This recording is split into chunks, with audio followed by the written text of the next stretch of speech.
Vlad is a vampiric character in Megabonk who, if built correctly, can spiral into complete insanity, becoming almost unkillable and draining the life from everything around him. We've put together what we believe is the best build for Vlad, breaking down what to prioritize and how each element synergizes to create a truly overpowered setup.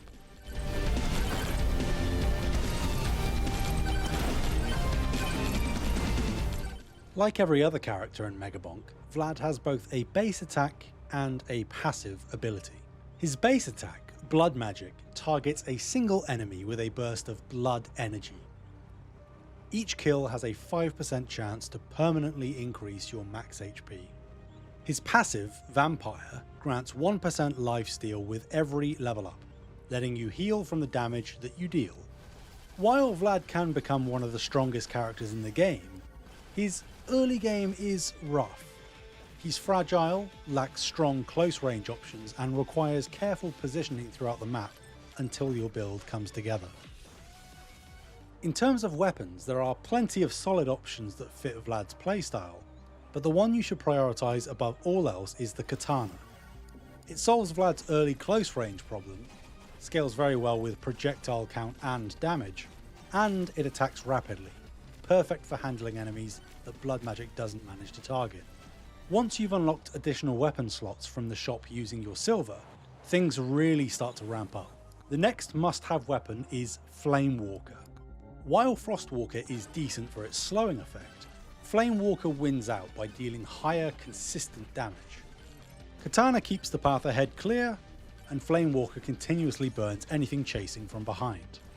For the final weapon slot, you do have options like the Slutty Rocket, Bananarang, or Revolver, but the dice is the standout.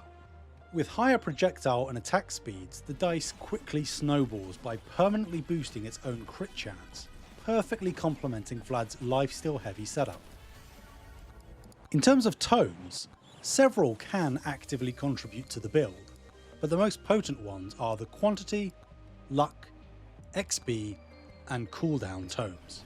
Quantity is incredibly powerful for obvious reasons, as it boosts the amount of projectiles for all of the aforementioned weapons: katana slices, flame walker pulls, dice throws, and of course, your blood magic strikes.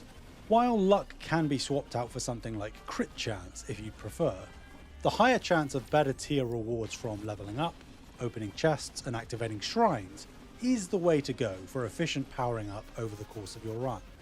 XP is arguably the most important tome of the build. Gaining additional XP is always a good thing in Megabonk, but with Vlad it becomes paramount.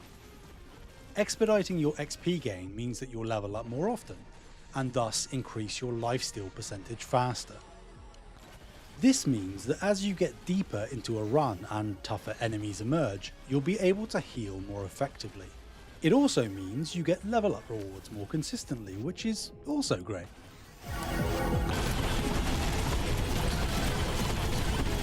Finally, cooldown is another tome that can be swapped out if necessary, but the faster you send out projectiles and create AoE zones with Flame Walker, the better. In terms of items, it's obviously completely random which you'll acquire, and there isn't a limit on those, but the following items are ones that really shine in this build.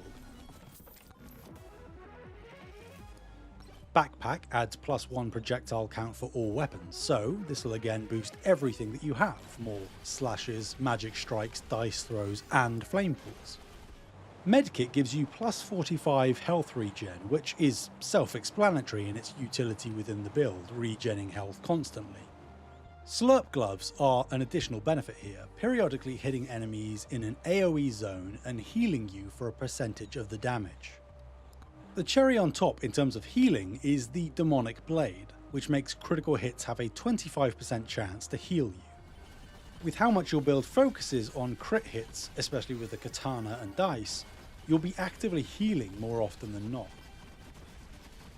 Gym Source boosts your damage by 10%, and thus makes everything in your arsenal that much more potent, makes killing enemies and therefore proccing certain effects more consistent, and gains you XP faster.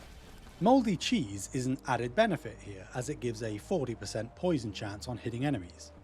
and thus later in the round you'll be dealing even more passive damage to those more resilient foes, elites, and bosses. Finally, a holy grail item for this build is the Chonkplate. The reason for this is that it provides an automatic additional 20% lifesteal and grants you the ability to overheal up to 75% of your max HP. Remember that blood magic has the chance to increase your max HP with each kill, and with the amount of lifesteal you'll be doing, you can sometimes just go AFK and continually raise your max HP and use the overheal as a buffer to cover you as lifesteal kicks into effect. The strategy with this build is relatively straightforward. Early on you'll need to constantly be on the move, as blood magic starts out potent but very slow, and you'll need to navigate between large crowds and swarms of enemies as you have next to no close range or AoE abilities. As you get further into the run, keep in mind that Flame Walker will continue to create AoE zones on the floor even while airborne. Therefore, you can continually jump around to avoid getting swarmed while cooking enemies crowding beneath you. Towards the end of the run, fighting the boss and then surviving beyond, you can actually go completely AFK if you've buffed up your stats and items enough. Nothing in the build requires specific targeting to be employed, so you can just sit back and watch those levels rise, damage numbers go up, and visual insanity ensue. And that's what we found to be the best build for Vlad in Megabonk. For more build guides, how-tos, and various breakdowns, check out our growing wiki guides. And for everything else, you're already in the right place. IGN.